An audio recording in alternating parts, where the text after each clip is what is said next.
నూతన కాంతి. సూర్యుడు ఒక రాశిలో నుండి ఇంకొక రాశిలోకి ప్రవేశించటాన్ని సంక్రమణం అని అంటారు. సంక్రమణం అంటే గమనం అని అర్థం. సంవత్సర కాలంలో సూర్యుడు 12 రాశులలోకి మారుతూ ఉంటాడు.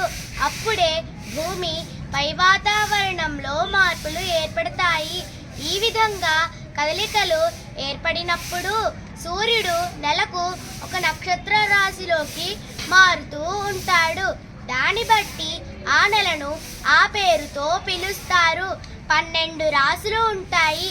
ఒక్కొక్క రాశిలో 9 నక్షత్ర పాదాలు ఉంటాయి.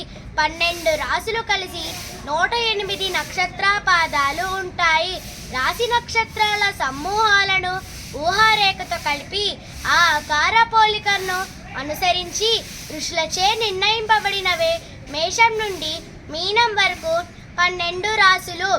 సూర్యుడు ధనుస్సు రాశి నుండి మకర రాశికి మారడం వల్ల ఏర్పడే సంక్రమణాన్ని మకర సంక్రమణం అని అంటారు. ఇది మహాపర్వదినం సంక్రాంతి పండుగ. ఈ 12 రాశుల నెలలలో వచ్చే పుష్యమాసంలో వచ్చే మకర సంక్రమణం, ఆషాఢ మాసంలో వచ్చే కర్కాటక సంక్రమణం ముఖ్యమైనవి. మన పూర్వీకులు సూర్యుడు సంచారాన్ని 2 భాగాలుగా విభజించారు. సూర్యుడి భూమధ్య రేఖకు ఉత్తరి దశగా కనిపించినప్పుడు ఉత్తరాయణమని, దక్షిణం వైపుగా కనిపించినప్పుడు దక్షిణాయనమని అంటారు. సంవత్సరాన్ని 2 అయనాలుగా విభజించారు. ఖగోళ శాస్త్ర ప్రకారం ప్రతి సంవత్సరం జనవరి 15 నుండి జూలై 15 వరకు ఉత్తరాయణమని, జూలై 16 నుండి జనవరి 14 వరకు దక్షిణాయనం అని అంటారు. ఇంతటి మార్పును సంబంధించిన అర్థం కావాలని పండుగలు జరుపుకుంటారు.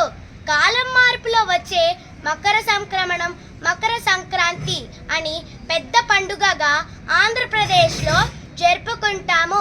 అందరికీ సంక్రాంతి పండుగ శుభాకాంక్షలు. ధన్యవాదములు.